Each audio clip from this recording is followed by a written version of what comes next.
ओम शांति। आज की प्रेरणादायक कहानी है सोच। एक मेंढकों की टोली जंगल के रास्ते से जा रही थी। अचानक दो मेंढक एक गहरे गड्ढे में गिर गए।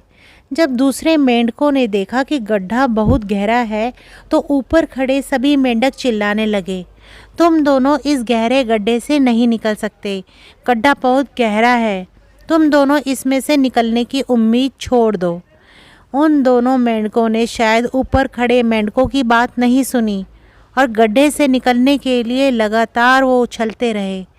बाहर खड़े मेंढक लगातार कहते रहे, तुम दोनों बेकार में मेहनत कर रहे हो, तुम्हें हार मान लेनी चाहिए, तुम दोनों को हार मान लेनी चाहिए, तुम नहीं निकल सकते। गड्ढे में गिरे दोनों मेंढकों में से एक मेंढक ने ऊपर खड़े मेंढकों की बात सुन ली और उछलना छोड़कर वो निराश होकर एक कोने में बैठ गया।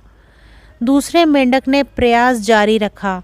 वो उछलता रहा जितना वो उछल सकता था। बाहर खड़े सभी मेंढक लगातार कह रहे थे कि तुम्हें हार मान लेनी चाहिए, पर वो मेंढक शायद उनकी बात सुन ही नहीं पा रहा था और उछलता रहा और काफ़ी कोशिशों के बाद वो बाहर आ गया।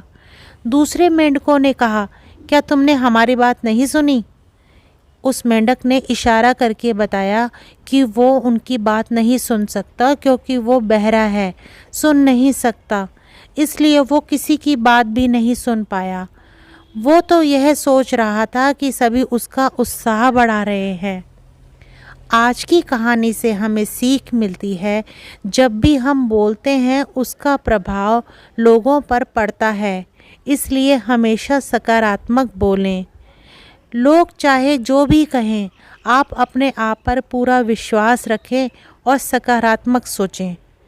कड़ी मेहनत, अपने ऊपर विश्वास और सकारात्मक सोच से ही हमें सफलता मिलती है।